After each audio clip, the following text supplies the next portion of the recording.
Thanks, Chris. Tonight we're joined by a panel of political experts ready to weigh in. They are Lissa Christman with Seraphin and Associates, Bruce DuMont, radio personality and host of WYCC's Beyond the Beltway, and Delmarie Cobb, consultant with the Publicity Works. Welcome to you all. Thank you. Mayor Emanuel lost his footing in February, but he regained footing and then some this past week in a decisive win. We'll take a look at the numbers. About 12 points lead over Jesus Chuy Garcia. Lissa, deconstruct the win for us. Was this about money, messaging, the removal of those red light cameras? What was at play here? Well, if you think about it, the mayor had about $21 million in his coffers and another $5 million in the PAC. If you take his election numbers, which was slightly over $300,000, it's about $66 a vote for the mayor. But something that he did to regain the popularity in the African-American communities, he went into the communities and he was talking about the communities and reinvesting in the communities. And I was actually on the phone with a person from the mayor's staff this morning who really was pounding home to me that the mayor, not only was he working on businesses, bringing business to Chicago and downtown, but now his focus second term is going to be building the businesses in the communities, in the community corridors, because that's the infrastructure that he promised during the election, and he knows he's going to follow through with it. You mentioned where he won and where he may not have done so well. Mayor Emanuel did well in his usual strongholds. We can take a look at a map. Downtown Streeterville along the lakefront, the mayor had a very strong showing. But he also did well in districts out by O'Hare, and he carried every predominantly African-American ward. Is this surprising, Delmarie? It is surprising that he carried every African-American ward at the same level that he did in 2011, especially when you consider that early on, the polls showed that he had 8% approval rating in the African-American community. And so he was effective in his messaging in that the commercials basically showed Chuy Garcia as a man without a plan. And everybody talking about the fiscal situation the city is in, and the last thing you want is somebody who may not be able to handle it. And that's the way I heard African Americans saying, well, he doesn't have a plan. Never in their lifetime, probably, have they ever talked about a budget. And suddenly, that was what they were talking about. So it was effective. Bruce, let's talk. I think when you have $23 million, if you can define your opponent, you're going to win the election. He clearly defined the opponent, and it was Chuy Garcia as unprepared. The editorial boards believed that, the opposition, and he was really like a ROM 1 note on this. Chuy was not prepared. When Chuy was in debate form, Chuy did not rise to the occasion to sort of address that issue and basically turned some of it right back on the mayor, talking about, you're the guy that's been in charge. We're in deep trouble in this city financially, and you're supposed to be this expert on finances. He was not able to turn and pivot on that particular point. And insofar as, the turnout of the African-American community, the mayor had more money to spend. He spent a lot of money on street money. He got a lot of the ministers involved in this city, engaged them. Like Mayor Daley before him, he brings them onto the team, perhaps by providing some money to them, some encouragement to them, which is traditional in Chicago politics. And also, I think there's this mistrust within much of the African-American community as to whether or not this black-brown, coalition that everybody talked about, it obviously didn't come true, because a lot of African-Americans may feel that it is a minority, it is a Mexican or a Hispanic that is most likely to take their jobs. Mr. Garcia said because of his candidacy, middle-class voters now have a voice. Lissa, is he right? Everyone has a voice. And Rahm did try and reach out to everyone. Yes, he's known as Mayor 1%. But this election humbled him. And one thing is for sure is he will now listen, and he already is listening to a broader spectrum of people. So did the middle class now have a voice? They've always had a voice because they also turn out and vote. But I think it just enlarged the context a little bit more, and I think the mayor, I really do believe he's going to be a different mayor this time around. I also think that so much was said that this was going to be the show of the powerful unions. I think what the clear message was that the voters, they want a mayor who's going to get tough with the unions. If they wanted someone to roll over to the unions, they had an opportunity for Chuy Garcia, who was endorsed by more unions. I mean, the mayor had some good union support. But again, in these discussions that are coming up about the city's fiscal future, I have to tell you, the public employees, they're going to have the screws turned to them, because 55% of the people, almost 50%, 56% of the voters exactly want the mayor to continue to do what he's doing. But again, people didn't vote. I mean, again, you had 42% turnout in 2011 and 40% turnout this time in a historic mayoral runoff. So again, people didn't vote. And that's the problem. 800,000 people, that's a city. Right. Of people who decided again to sit on the sidelines and let everybody else decide for them who should be the next mayor. So it was an issue about the middle class because the black middle class, as privatization increases, the black middle class decreases. And everybody knows it.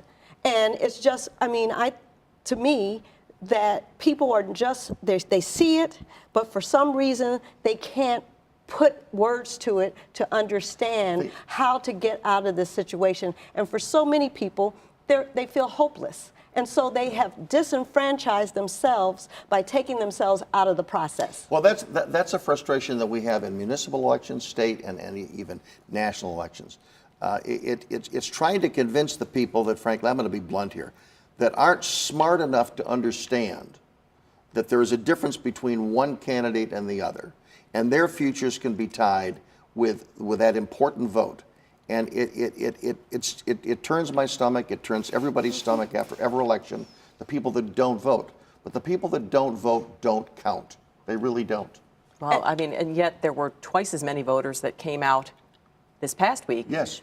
As did in February. So there was some passion, but just not enough to get the ball rolling here on a wider scale. Right, and the people who don't vote are the communities that are being affected the most adversely.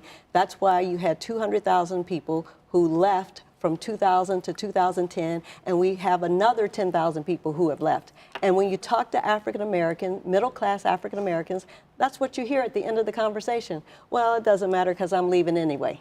Let's talk about the city that Mayor Rahm Emanuel has been reelected to run. In his victory speech, he said this is the best job ever, but after looking at Chris's piece and taking a look at all the challenges he'll face last term and this term, it doesn't seem like a very good job. Lissa, you're the mayor. What do you tackle first? I need friends. I need friends in Springfield. We're facing a $20 billion pension deficit between 25, 28 unions. If I'm the mayor, I'm cloning myself, and I'm going in the neighborhoods in the community of Chicago, and I'm going to Springfield because he doesn't have a lot of friends in Springfield. And even though the governor is his friend, that relationship is not going to push forward the pension reform that this city needs. Is that where we need a warmer, fuzzier mayor? I mean, should we send the guy in the fuzzy sweater, or do we need a sharp-elbowed mayor? No, I think we need a sharp-elbowed man. But again, there is a relationship between the governor and the mayor. But again, there's probably a stronger relationship between them than there is with the president of the Senate and the Speaker of the House. And again, the people that have been running Springfield for 30-plus years, they are part of the problem. They created this mess that we have, in addition to previous mayors that were irresponsible in their conduct of the city. So we are paying a price. We are paying a price as citizens of Chicago for really a malfeasance in office by a lot of Democrats running this city and running this state for far too long. And to answer the problem, you cannot continue to come up with solutions that balance the budget on the backs of people who can afford it the least. And that's what everybody wants to take the path of least resistance instead of going for things that will actually solve our financial crisis that involve people with money. I mean, when you talk about a financial transaction tax, nobody wants to talk about that. But all the people, the experts, Bill Gates, Warren Buffett, and others say that actually will work. But nobody wants to touch it because that's the 1%. Well, we talked a little bit about, in Chris's piece, we saw the mayor's resurrection of a proposal to build a casino and to tax services like getting a haircut or having your lawn cut. These require actions in Springfield. Bruce, will this happen? Well, this is going to be tough. I mean, you're going to have lawyers. Lawyers don't like the idea. Doctors don't like the idea. Lawn care people, beauty shop operators. I mean, now you're dealing with maybe sort of several classes of at least occupations that are out there. I mean, no one's going to like it. I mean, if you start paying a tax on your haircut, that's going to hit, that literally is going to hit everybody. If you start taxing the lawyers or the transaction tax down on LaSalle Street, I mean, that's going to tick off a lot of the people that supported the mayor, but many of those people live in suburbia. And I think it brings up the issue is whether or not the mayor can push for an idea that really somehow, taxes suburbanites. But again, that's not something that Governor Rauner is likely to appreciate. And who are a lot of the lawyers in Springfield? Lobbyists. Lobbyists. Right. And lawmakers. Absolutely. How about property taxes? I know this has kind of been a third rail here. A recent survey showed Illinois has the second highest property taxes in the nation. And the mayor, as we saw in the piece, kind of skirted away from talking about raising property taxes, saying this is the last thing he wants to do. In this tough financial situation, can Chicago residents or will Chicago residents, Delmarie, get away without a property tax hike? But again, it should be the last resort because it goes back to hurting the 99%, the people who are already on the margins. They can barely hold on to their homes. You cannot go through most communities on the south and west side without seeing at least 2 or 3 foreclosed houses on the block, on each block. So that is, and casinos, that is not the answer because those are the people who go to casinos are the people who are hoping for that lucky payday. They're spending their money that they need to spend and save for their homes and their future. So we have got to stop looking at ways to balance the budget that hurt the most vulnerable. And that's why, I mean, people need to sit down and let's do this holistically and say, how can we approach this in a way that, yes, everyone has to have some shared sacrifice, but we don't have to put it all on one group of people. Another problem, schools. Teachers Union firmly backed Chuy Garcia's campaign. There's no love lost between them and Mayor Emanuel after a strike the last time a contract was negotiated. What are the odds of another strike, and can this mayor risk that? The teachers union contract is up in June.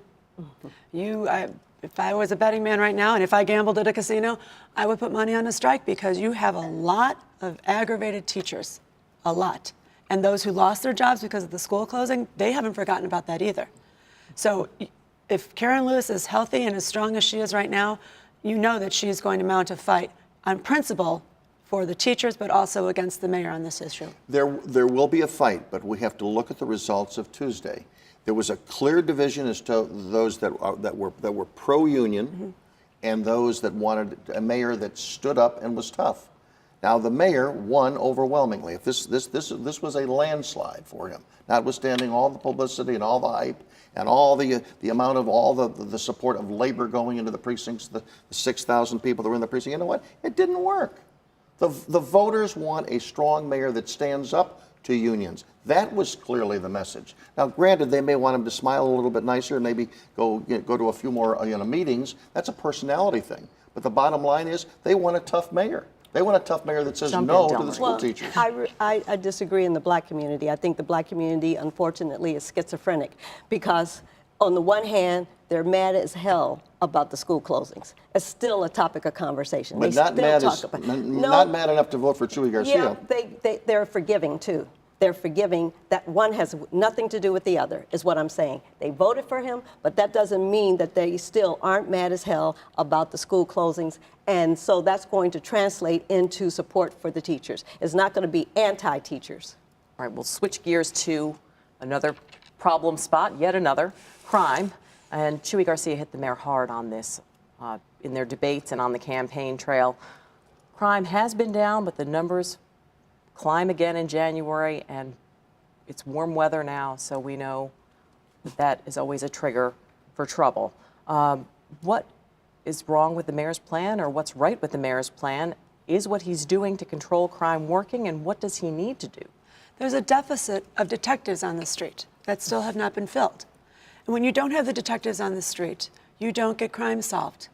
And if you don't get crime solved, a lot of those offenders are, first of all, criminals are not smart, so they are repeat offenders.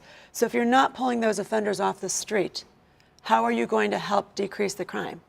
And there's a lot of open spots in the police department that need to get shored up. They're paying it with overtime right now, and I think any smart businessman would understand overtime is not the cure. It is not just about more police on the street. There needs to be more police on the street. The deficit is the moral deficit of parenting, or the lack of parenting that takes place in the lower income neighborhoods of Chicago. That's part of the problem. Yes, there needs to be an increase and improvement in education. There has to be an improvement and creation of jobs. But it has to come back to whether or not parents, collective parents, wherever they live, regardless of what their race, color, or creed is, quality parenting, teaching your children right from wrong, and teaching them that it's not right to take a gun and take another person's life. That is not about government. That is a combination of it has to come from religious leaders. There has to be a moral rejuvenation of what's going to happen if crime is ever going to be solved in this country or reduced in this country. But it doesn't matter if you're in London or Ireland or Chicago. If you do not have jobs, you're going to have crime. And there are no jobs in the neighborhoods. There are no businesses in the neighborhoods. Statistics show the whitening of the loop. The majority of people with jobs making over $40,000 in the loop live in Will County. So as people retire from city jobs, African Americans, they're not being replaced. We are losing our middle class. Those are the people who hold the community together. Those are the people who have the option to leave the city of Chicago and are choosing to do that. When you lose your middle class, the crime happens. So we're not addressing, like Diane Latiker said in your piece, we are not addressing the cause. But do you agree that I stated the cause? Everybody knows parenting. We all had good parents. That's But why we're here. But we don't talk about it enough. No, we say that, we need more police, we need more this. You need more jobs, you need more education, you need more people that understand that understand the connection between education and a job and being a good citizen, which means you go out and vote. It goes back to the people that don't I vote. understand They don't get all it. of They're that. not smart enough. But everybody talks about that. Daily, every time there was a shooting, Daily had a news conference talking about the parents, the parents, the parents. Rahm is doing the same thing. We all know that. Everybody knows that. But let's not overlook the root cause. The root cause of this is not the parents. The root cause of this is generations of people who have never seen anybody go to a job in their lives. Wow. Great topic, a lot of passion here, but we'll have to leave it at that. Lissa, Druse, Christman, Bruce, DuMont, Delmarie, Cobb, thank you so much for your time and your participation today.